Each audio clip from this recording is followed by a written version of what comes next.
नमस्कार, खबरें जारी न्यूज 24 पर मैं हूं आपके साथ मकसूद खान। सियासत में भले ही यह कहा जाता हो कि दिल्ली का रास्ता उत्तर प्रदेश से होकर गुजरता है, लेकिन यूपी के गढ़ को जीतने के लिए दलित वोट बैंक की अहमियत से भी इनकार नहीं किया जा सकता। और 2024 के मुकाबले के लिए तमाम दल दलित और पिछड़ों पर ही फोकस करते दिखाई दे रहे हैं। लेकिन 24 के लोकसभा चुनाव में दलित वोट बैंक ने बड़ा सस्पेंस तैयार किया है और इसकी वजह है मायावती की पार्टी का कमजोर होना और अखिलेश यादव का पीडीए फॉर्मूला। ऐसे में सबसे बड़ा सवाल यही कि आखिर यह दलित वोटर गया किधर। बात चाहे एनडीए गठबंधन की हो या फिर इंडिया अलायंस की, दोनों ही पक्ष दलितों के सहारे दिल्ली पर कब्जे की तैयारी कर रहे हैं। तो आइए आज आपको उत्तर प्रदेश का दलित सियासी समीकरण समझाने की कोशिश करते हैं और आपको बताते हैं कि यूपी के दलित वोटर्स दिल्ली जिताने की कितनी ताकत रखते हैं।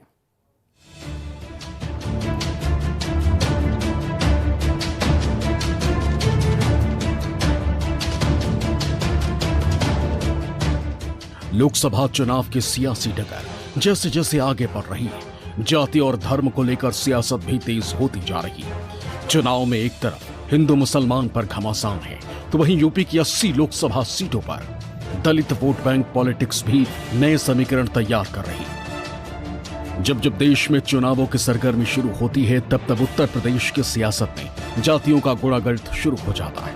यूपी के रास्ते दिल्ली की सियासत को नापने की कोशिश करने वाली हर पार्टी चुनावी मौसम में ओबीसी और दलित वोट बैंक को अपने पाले में करने के लिए हर मुमकिन कोशिश में जुट जाती है। और इस बार भी 2024 लोकसभा चुनावों की सुगबुगाहट के साथ ही उत्तर प्रदेश में दलित वोट बैंक को साधने की बड़ी कवायद शुरू हो गई। यूपी की सभी 80 लोकसभा सीटों पर कब्जे को लेकर बीजेपी और राहुल अखिलेश की जोड़ी के अपने अपने दावे हैं। एनडीए हो या फिर इंडिया गठबंधन, यूपी की सभी 80 लोकसभा सीटों को जीतकर दिल्ली की सत्ता पर काबिज होने का दावा कर रहे हैं। लेकिन इस बार उत्तर प्रदेश का दलित मतदाता अभी तक खामोश है। भारतीय जनता पार्टी हो, सपा कांग्रेस हो या फिर बहुजन समाज पार्टी, सभी सियासी दल दलित वोट बैंक को अपने पाले में लाने का पुरजोर प्रयास कर रहे हैं। लोकसभा चुनाव और यूपी की सियासी हवा को लेकर राजनीति के जानकारों के मन में भी कई तरह के संशय हैं। यूपी में राम मंदिर निर्माण और योगी सरकार के फैसलों का कितना असर होगा, ये तो नतीजे तय करेंगे। लेकिन जानकार मानते हैं कि यूपी की 80 सीटों पर अखिलेश यादव का पीडीए फॉर्मूला मायावती और बीजेपी के वोट बैंक में सेंधमारी कर सकता है। और अगर ऐसा हुआ तो इसका असर चुनावी नतीजों में साफ दिखाई देगा। चुनाव में नया क्या है? तो नया राम मंदिर बनना इस चुनाव की नई बात है। दूसरे इस चुनाव की नई बात है, कामयाब है कि नहीं इस पर बाद में बात करेंगे। दूसरे है योगी आदित्यनाथ जी का बुलडोजर। और जो तीसरी इस चुनाव की नई बात है वो है समाजवादी पार्टी का पीडीए। इन तीन के इर्द गिर्द ये चुनाव घूम रहा है। इसमें यदि पीडीए का मुद्दा जोर शोर से आगे बढ़ गया तो फायदा इंडिया गठबंधन को। अगर इस चुनाव में बुलडोजर बाबा, जैसे कि आपने देखा इसके पहले जो अतीक अहमद और मुख्तार अंसारी और इस तरह की चीज़ें हुई, और मोदी जी का नाम तो है ही इस चुनाव में। ये मुद्दे 2022 में नहीं थे विधानसभा में, ये मुद्दे 2019 में भी नहीं थे। ये नए मुद्दे हैं इस चुनाव के और ये पूरा चुनाव इसी के इर्द गिर्द जा रहा है। आप जैसे कि मान रहे हैं कि थोड़े दलित टूट रहे हैं बीजेपी से, वो पीडीए का असर है। मोस्ट बैकवर्ड टूट रहे हैं, वो पीडीए का असर है। लेकिन बहुत सारी जगहों पे ऐसा भी है कि ध्रुवीकरण हो रहा है, वो बुलडोजर का असर है। और मोदी जी का जो नाम है उसमें कोई शक नहीं है कि वो आज भी सबसे ऊपर है। यहाँ के जो लोग वोटर हैं वो मोदी जी को वोट देंगे या उनके खिलाफ वोट देंगे, प्रत्याशियों का उतना मतलब नहीं रह गया है। तो ये पूरा चुनाव इन मुद्दों पर है। 18वीं लोकसभा चुनाव के लिए यूपी की 80 सीटों को 7 चरणों में बांटकर वोटिंग करवाई जा रही है। यूपी के 4 चरणों के मतदान में अब तक 39 सीटों पर वोटिंग हो चुकी और पिछले लोकसभा चुनावों के नतीजों के मुताबिक इन 39 में से बीजेपी के पास 31 सीटें। चौथे चरण में सबसे बड़े सूबे की 80 में से 13 सीटों पर मतदान हुआ और सबसे खास और अहम बात यह रही कि जिन 13 सीटों पर वोटिंग हुई वो हाई प्रोफाइल तो थी ही, लेकिन उससे भी ज्यादा अहम है कि 13 में से 5 सीटें, जिनमें शाहजहांपुर, हरदोई, मिश्रिख, इटावा और बहराइच शामिल है, ये सभी अनुसूचित जनजातियों के लिए सुरक्षित सीटें। इन सभी सीटों पर दलित वोट बैंक 25% से भी ज्यादा का है। हरदोई में 31.36%, बहराइच में 26.89%, इटावा में दलित आबादी 26.85% है, तो मिश्रिख में अनुसूचित जाति की संख्या 33% है। शाहजहांपुर में यह संख्या घटकर 17.07% रह जाती है। 24 के चुनाव में बीजेपी और इंडिया गठबंधन के बीच एक और मुद्दा बेहद गरमाया हुआ है। बीजेपी के नारे अब की बार 400 पार को काउंटर करते हुए इंडिया गठबंधन ने बीजेपी पर आरक्षण की नीति को बदलने की मंशा का आरोप लगाया। पॉलिटिकल एक्सपर्ट्स का मानना है कि अगर इंडिया गठबंधन का काउंटर अटैक सटीक बैठा तो यूपी में दलित वोट बैंक तेजी से शिफ्ट होगा।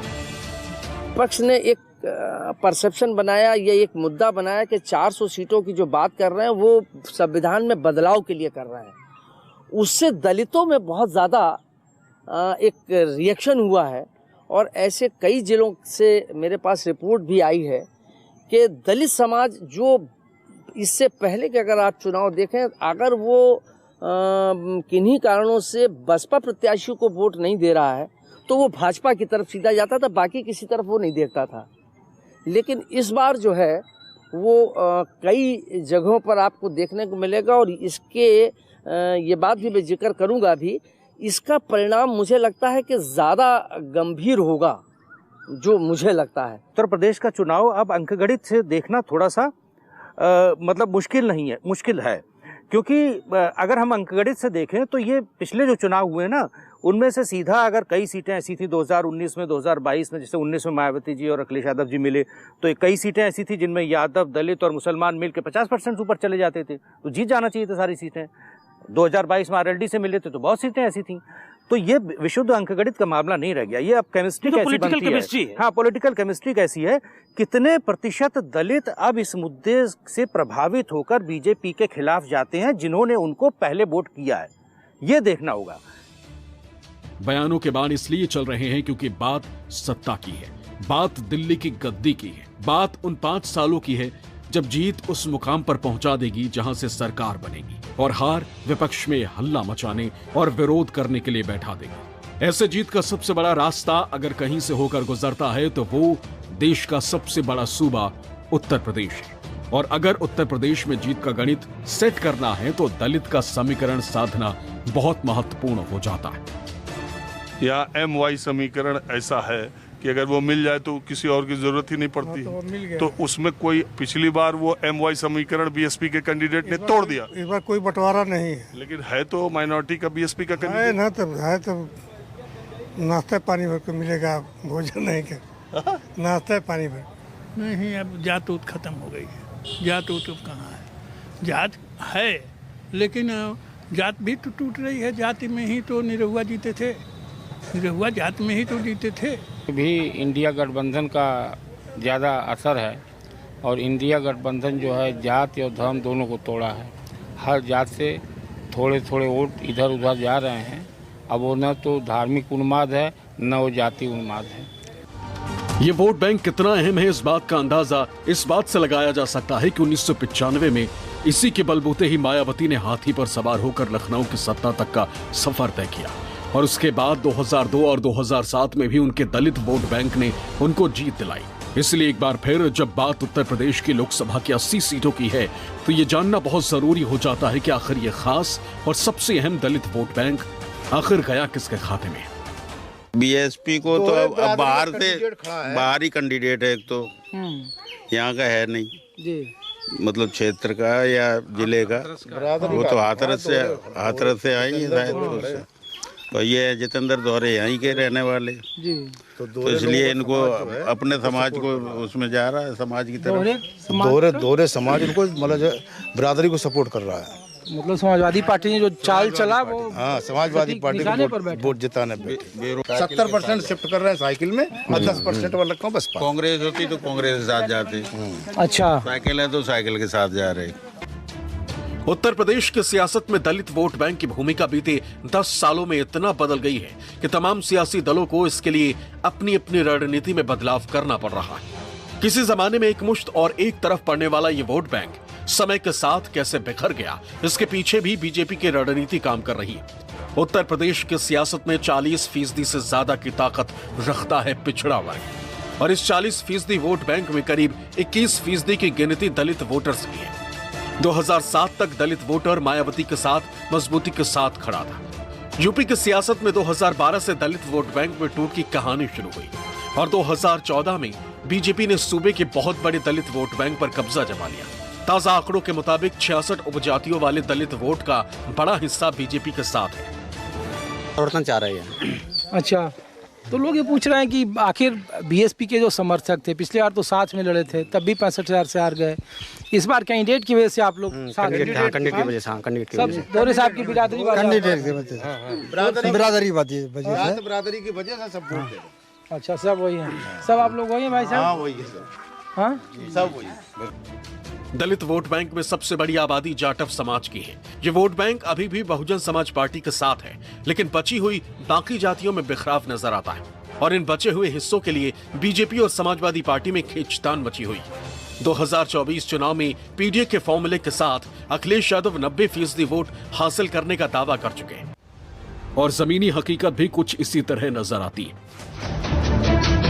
यूपी में कांग्रेस और समाजवादी पार्टी के बीच सीट शेयरिंग का मुद्दा सुलझने के बाद इंडिया गठबंधन में जोर शोर से जातीय जनगणना के साथ साथ पिछड़े वर्गों को अपने पाले में लाने की कोशिश कर रही थी। हालांकि इंडिया गठबंधन के सहारे जातीय गोलबंदी की कोशिश तो की जा रही है, लेकिन ये कोशिश कामयाब होती नजर नहीं आ रही, क्योंकि 21% दलित में से 8% के आसपास जाटव वोट बैंक निकाल भी दे तो बाकी बची हुई जातियों के तमाम क्षेत्रीय नेता बीजेपी के साथ खड़े नजर आते हैं। लेकिन तमाम समीकरण जब न्यूज 24 ग्राउंड जीरो पर पहुंचा तो दलित का साथ या तो हाथ के साथ नजर आया या फिर साइकिल के साथ। ऐसे तो ये बीजेपी के जो सांसद यहाँ पे वर्तमान में है डॉक्टर रामशंकर कढ़ेरिया, इनका इतना व्यक्तिगत इतना विरोध है कि इटावा लोकसभा से बिल्कुल मुश्किल ही है नामुमकिन इनको कोई हम लोगों का समाज का वोट, एससी समाज का वोट बिल्कुल नहीं मिल रहा है, छात्रों का वोट नहीं मिल रहा है, बीएसपी का वोट कुछ पड़ रहा है। अच्छा, क्या भाई साहब क्या है इस बार? 60-40 का रेशियो 60-40, बीजेपी तो यहाँ खत्म। यूपी हिंदुस्तान का एक साधारण सूबा नहीं, बल्कि ये देश की राजनीति की वो रणभूमि है जिसकी जमीन में मजबूती से जमे बगैर सियासत के सुरमाओं के लिए राजधानी दिल्ली की तरफ रुख करना करीब करीब नामुमकिन है। तभी तो पिछले 75 सालों में यह सियासत की सबसे बड़ी किंवदंती बन चुकी है कि जिसने यूपी जीत लिया उसने दिल्ली का आधा रास्ता तय कर लिया। यूपी जिस ओर मुड़ जाए सत्ता उसी की झोली में गिर जाए, यूपी जिस पर मोहर लगा ले उसकी सरकार बन जाए। अगर 2019 यूपी लोकसभा चुनाव में वोट शेयर की बात करें तो बीजेपी को 49.6% वोट मिले। दूसरे नंबर पर मायावती की बीएसपी रही जिसे 19.3% वोट मिले। तीसरे नंबर पर अखिलेश यादव की समाजवादी पार्टी को 18% वोट मिले। चौथे नंबर पर कांग्रेस रही जिसे महज 6.3% ही वोट शेयर ही मिल पाया। वहीं अन्य के खाते में 6.8% वोट गए। जब जब देश में चुनावों की सरगर्मी शुरू होती है तब तब उत्तर प्रदेश की सियासत में जातियों का गुणागणित शुरू हो जाता है। यूपी के रास्ते दिल्ली की सियासत को नापने की कोशिश करने वाली हर पार्टी चुनावी मौसम में ओबीसी और दलित वोट बैंक को अपने पाले में करने के लिए हर मुमकिन कोशिश में जुट जाती है। और इस बार भी 2024 लोकसभा चुनावों के साथ ही उत्तर प्रदेश में दलित वोट बैंक को साधने की बड़ी कवायद शुरू हो गई। यूपी लोकसभा में आरक्षित सीटों की संख्या 17 है, जबकि करीब 21% दलित वोट ज्यादा सीटों पर निर्णायक भूमिका में है। दलितों में सबसे ज्यादा संख्या जाटव समुदाय की है। 2014 में बीजेपी यहां से सभी 17 सीटें जीतने में कामयाब हुई थी, जबकि 2019 के चुनाव में बीजेपी को 15 सीट मिली थी। यूपी की सियासत का एक सच और भी है, दलित आबादी एकमुश्त भी किसी दल के पास आ जाए तो भी चुनाव जितवाने की ताकत नहीं रखती है। यही वजह है कि मायावती को भी बहुजन समाज के फॉर्मूले को छोड़ सर्वजन के फॉर्मूले पर आना पड़ा। और यही फॉर्मूला बीजेपी का भी है, जिसमें अगड़ी जातियों के साथ पिछड़े और दलित वोट बैंक का बड़ा हिस्सा उसे 2014 से आप पराजय बनाए हुए है। Bureau report, news 24। चुनाव मतलब न्यूज